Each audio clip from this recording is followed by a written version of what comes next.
dear participants, distinguished guests, I would like to thank you for being here. It gives me a great pleasure and honor to welcome you all here on behalf of the Joint Council on Youth, the Council of Europe.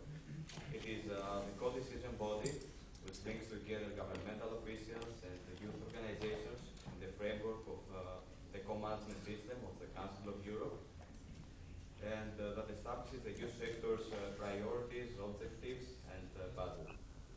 One of the activities of the Joint Council on Youth that is of significant importance is the bilateral cooperation between the Council of Europe and the Russian Federation in the field of youth policy, in the framework of which this seminar is organized.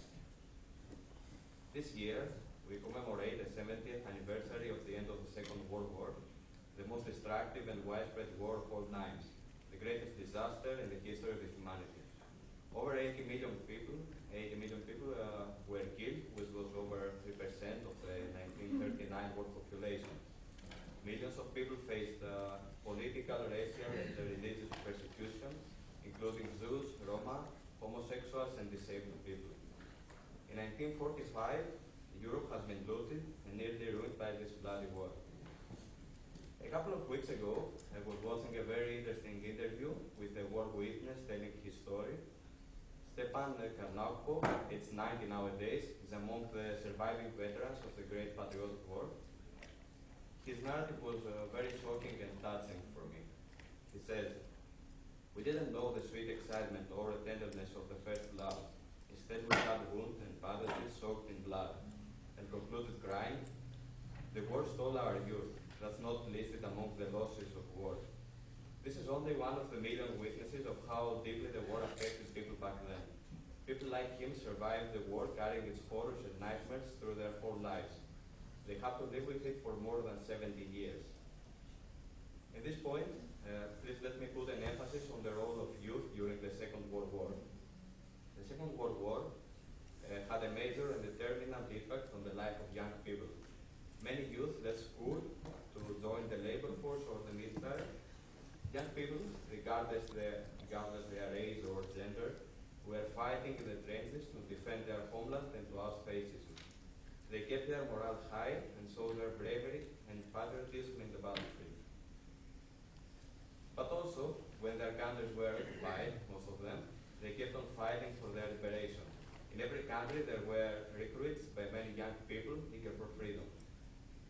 They were recruited voluntarily and formed illegal resistance groups, creating a strong youth movement with enormous potential. They were the catalyst of freedom and encouraged the whole population and nation with their strong commitment.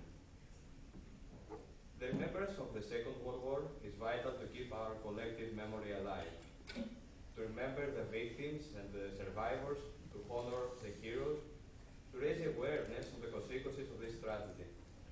A famous philosopher, George Santayana, wrote that those who cannot remember the past are condemned to repeat it. We should always remember our past, but we should not be dependent from it totally. The occasion of this anniversary should be used not only as a remembrance, but also as a learning. Learning of our mistakes, our differences, our similarities, our common grounds, ourselves. The Second World War was a great lesson to all of us.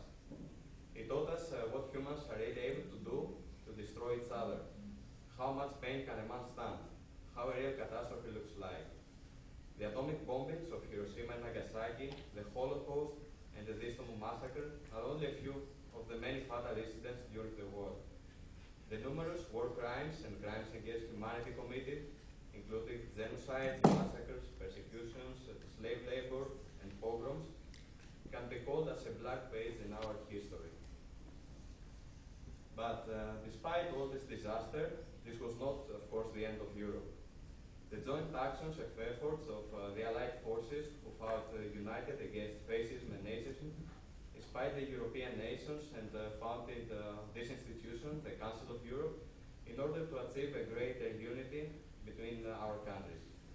Today, we're here meeting in the Palais de l'Europe, a building that symbolizes the unity of Europe, a building that houses all the European nations.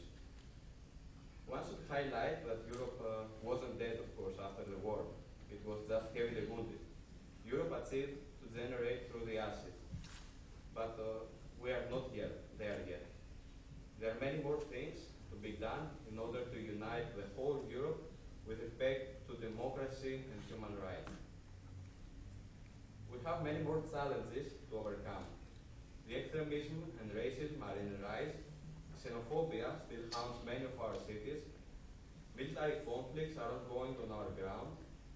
Unemployment, financial crisis, political instability, and institutional distrust trigger more tensions.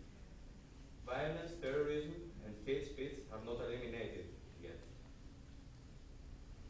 Dear participants, use these few days of the seminar to work on your thoughts, dreams, and hopes about our common European future. Look back in the past and plan the future wisely. It is in our hands never to leave such a disaster again, because we don't deserve these tragedies. Take advantage of your youth and challenge the current stability or regression wherever you face it.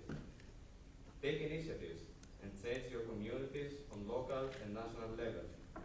We should strive and fight all together for a more united Europe, a more fair Europe with respect to democracy, human rights, and minorities, a Europe that is based on common understanding and tolerance, a Europe for all the Europeans.